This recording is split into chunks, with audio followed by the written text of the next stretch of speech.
Hello বন্ধুরা, আজকে আমি বানিয়েছিলাম আলু পোস্ত। আলু পোস্ত বানানো খুবই সহজ এবং মোটামুটি সবাই খুব ভালোবাসে।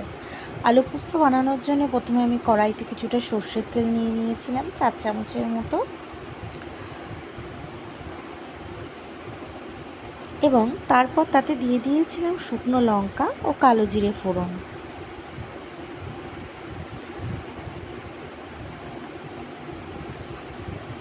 শুকনো লঙ্কা ও কালো জিরে ফোড়ন দেওয়ার পর কিছুক্ষণ পর আমি ছোট ছোট করে ডুমো করে কেটে রাখা সেই আলুগুলোকে আমি তেলের মধ্যে দিয়ে দিয়েছিলাম।